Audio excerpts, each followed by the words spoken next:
Okay, so the next part or two are going to be a smidge more disjointed. I jump around between the Cap and the Cascade Kingdoms a little bit before getting everything. After that, it'll pretty much be everything you can get in a kingdom one at a time. Well, I actually went back to the Cap Kingdom before even setting foot in the Sand Kingdom because like it was like, oh, I can go back there. Oh, Yeah. oh, hey guys, it's the best character in the Mario series with my own Captain spin-off Toad. game. I assure you, it was a happy accident. Captain Toad, I have two very important questions. How did you get up here? And how are you going to get down? I have no idea, and I'll get back to you when I figure it out. Now, Captain Toad always being here was kind of charming in a random sort of way. What I really liked, though, as a sort of post-game side plot, was Princess Peach Oh, traveling in sequence to every world. yeah, because she had a different outfit in almost every level, and that was, you know. It was cute as a character aspect because, like, okay, she's been carted around to all these places by Bowser while she was kidnapped. She's like, you know what, I want to go back to these places on my own terms. It's like, wow, Princess Peach has graduated to 3% feminist now. That's I want to go on an actual nice. vacation, and we're skipping Isle Delfino. You see, that's We all know what happened last time we went there. You see, that's actually funny though because you see, there's been a lot of cosplay pictures I've seen of like all the different costumes for Link in Breath of the Wild, but I've seen very little cosplays of Peach's or Mario's outfits from this game. Well, and I just realized Peaches that and a lot of fashion is the Peaches- number one reason people like these games. Wow. Okay. I think part of the problem with Peach and Mario in this game is that, for the most part, their outfits are much more standard.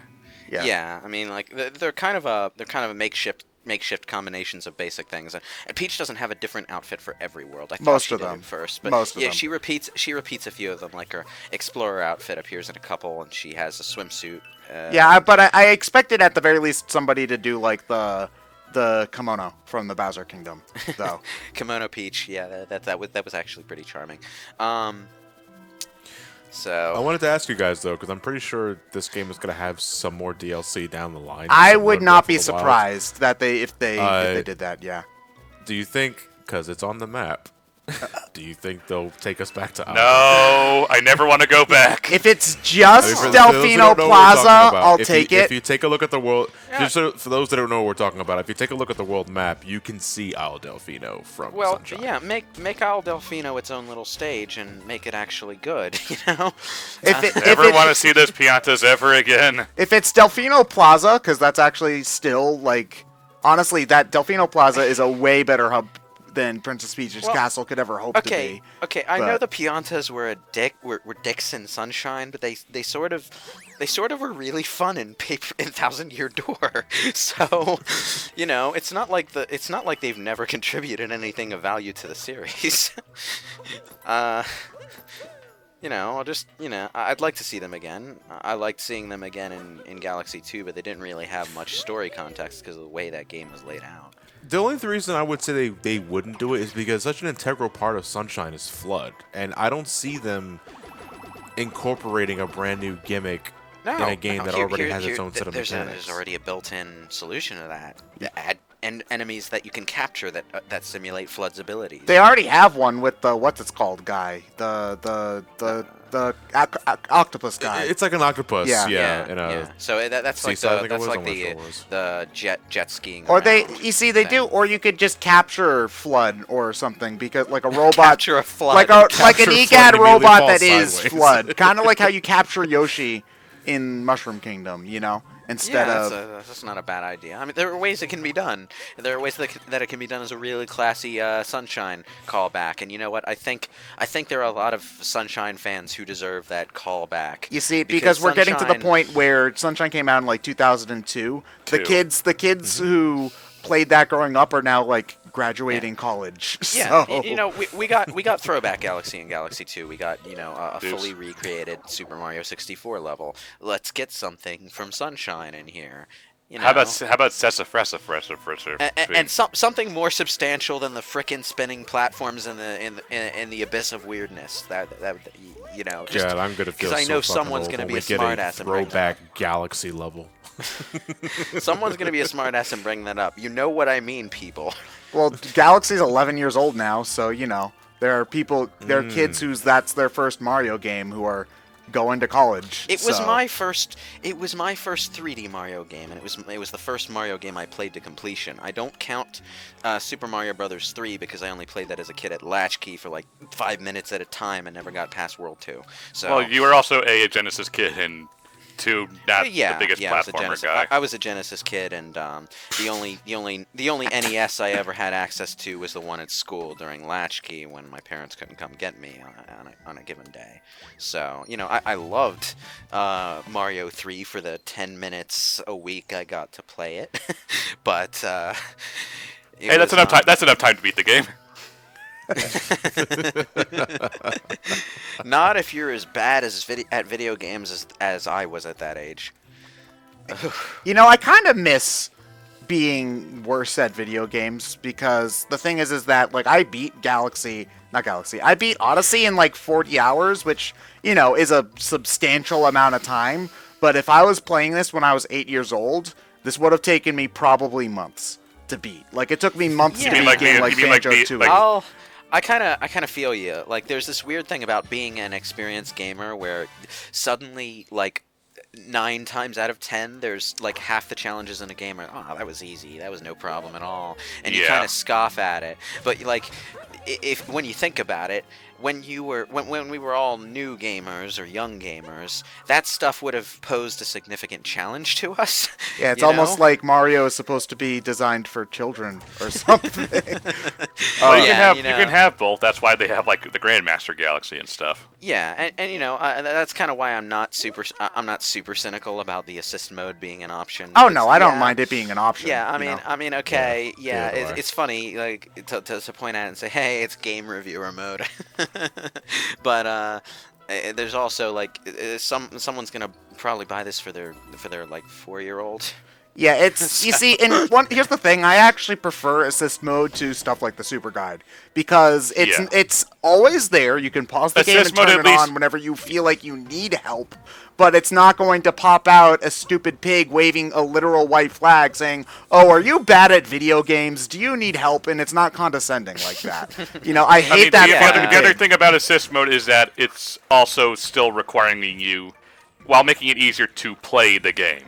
Yes. Yeah. That was always my biggest thing about like Super Guide or like Phoenix mode in Fire Emblem Faith is like you're not really playing the game at that point. Yeah, it's the thing about assist mode is it's kind of like playing it's kind of like playing Catherine on easy mode, where the game is throwing you constant bones. It's not like completely brainless, but yeah, the puzzle layout in Catherine was made easier, and you keep getting random double jump, double block climb power-ups or something, which makes everything a hell of a lot easier to figure out. It's not like the game playing a video for you and then giving you a bronze star. It's like, now do it on your own, jackass. Yeah. It's there if you need it. That's always the big thing. I don't like being condescended to, like, oh, you picked easy mode, you loser. It's like, okay, do you need help? We're here if you need it, but if you don't, you can keep on playing it. It's like, wasn't there a difficulty mode in like Mega Man 9 that just sort of put platforms over bottomless pits? That was 10 and that was 10. Oh, and people got so upset when that released. It's like, guys, come on. I don't care. I don't have to choose it. Don't have to do it. It's just like having an easy mode makes me feel worse because I can do. It's like there's a normal mode. Pick normal mode. Yeah, it's like I don't care. I'll never complain about an easy mode existing as long as it's not interfering with, say, a harder difficulty. Yeah, that baffles me. It's like if you're the Mega Man veteran, you're not going to pick easy mode anyway, are you? It's almost like gaming culture is full of gatekeeping assholes or something. Ain't it the truth? But like, I like the thing about me saying that in particular is that I kind of am on board with some of the criticism of movements within gaming that are really condescending to players, and maybe we should get rid of boss fights. Yeah. So that's one of them. But it's like, okay, there's such a thing as going too far the other way too, though, Yeah. And we're still weirdly, because developers, publishers, and gaming critics are so confused about how things should go in this regard, we're still in a place where developers are trying to figure out the perfect balance of accessibility and challenge. And honestly, I really don't think there is a perfect balance. I think it should be changed from gaming experience to gaming experience. Exactly. That's the thing that I don't really get about gaming. It's like, oh, we have to figure out a happy middle ground. It's like, no, you don't, because there are films for kids, there are films for adults, there are films more for hardcore horror people that do certain things versus more casual horror. Yeah, not every game is for every person, and sometimes trying to make a game. I understand the mentality because you want to get the biggest audience and therefore the most money. Yeah. But at the same time, you need to realize you're not going to get everyone. You just can't do it. Yeah, and the problem with attempting it is that you run the risk of making your game unfocused in its design, and that itself usually translates into it just being a worse game. So you try to please everybody, you please nobody. Yeah, so instead of trying to please everyone, try to please a specific crowd, and then within those constraints make things accessible to the rest of us. All right, so tune in next time for Mario Fortnite. Yeah. Well, no, a good comparison is, say, something like Meat Boy or Celeste. And there's and Celeste is a damn good example for this. The accessibility of a game that is focused, making a focused game accessible to people outside of its intended demographic, should not, and I would argue it's a self-defeating mentality to try and do that with the goal of not alienating people at all. Generally the real speaking, goal, if you're making a game in a genre that's supposed to try to, like, if you're trying to make, say, like a style fighter a la Devil May Cry, if your intention is to make that more accessible to other people anyway, it's better to implement that into the game design than to, like, tack on something that's not going to actually help a newbie to a game that's just designed for hardcore players anyway. I think the design mentality should not be, let's make this more mainstream, but let's make this accessible so that we can sell people in the mainstream on this concept that may not necessarily be mainstream by default. Let's make it accessible in order to get them interested in the same way that our core audience is, rather than working at it in the other direction. That's something that fighting games have long been struggling with. Yeah, trying to get people who aren't fighting game fans interested is hard. And, I'm gonna... probably gonna sound like a hipster by saying this, but part of that sort of falls on the fighting game community. Yeah. I think there are some really ugly examples in the case of specific games, but, let's point to the competitive Melee community, and let's... Melee is perfect. That's the easiest one. Melee is a perfect video game, and anything about it makes you a homo, asshole, expletive. I don't have a problem with Melee as a game, or even as a competitive choice for gamers, but the attitude of a lot of players in the Melee community toward both the game they are playing and the games that they are trying to pitch it as superior to seriously pisses me off and makes me not want to touch Melee with a 10-foot pole, even though I played it for like a bajillion hours on my GameCube when it was new. Hey guys, my electronic toy, casual scum. My electronic toy is better than your electronic toy, guys. Well, the point is that kind of attitude and the gameplay elitism that comes out of it has the effect of pushing people who aren't as into it already away, which is the very slow death of the community it is attached to. Yeah, that happens to a lot of stuff, like particularly when you look at people who are bigger fans of the mainline Shin Megami Tensei games than, say, something like Persona. They're really big assholes about it, and it's just like, okay, well, you're wondering why people don't want their TED. Here's the thing, like, I'm a little annoyed that people like Persona more than mainline Shin Megami Tensei, but at the same time, being an asshole about it's not going to make people want to play the games I enjoy. So Yeah, don't do it. But that's an issue with single player games because it slows down the exposure. It limits the potential success of those games. But it's even worse in a game like a fighting game, which lives and dies by whether or not it has a goddamn active community to play with. Good point. When you see this effect like really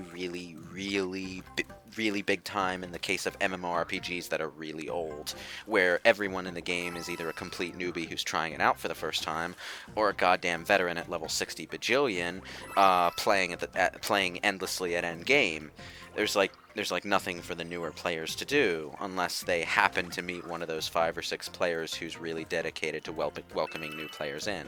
Yeah. And then when that happens, eventually the game starts to die, and then the developers have to rely on microtransactions and login campaigns. I'm looking at you, Final Fantasy XI, to keep the game alive. But even then, though, it doesn't sound like a lot of fun to be carried through the early part of the game by a level 500 player.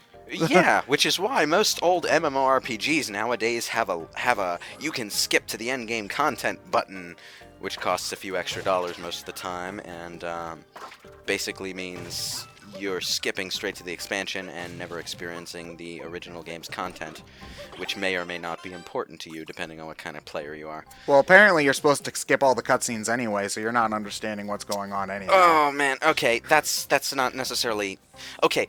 There's a really serious design problem that some MMORPG designers, including Square when they first released Realm Reborn, have fallen into, and that is sticking cutscenes in the middle of multiplayer raid content, which is a bad idea because you create a conflict between players who have seen that before and players who haven't. Yep. And just to branch off that for a second, they made an update to the game where they made those cutscenes in particular unskippable because they want newbies to experience the dungeons. To compensate, they doubled and tripled the rewards veterans would get. But since then, that roulette has dropped massively in terms of who basically, actually queues up for god, the endgame dungeons of Realm Reborn are man. Yeah, they are 3 times as long because you can't skip. I mean, they try to compensate, but nobody's doing main scenario roulette anymore because they don't want to keep watching those cutscenes. Yeah. I mean, to be fair, they don't do it anymore after a Realm Reborn, but that was woo. Man.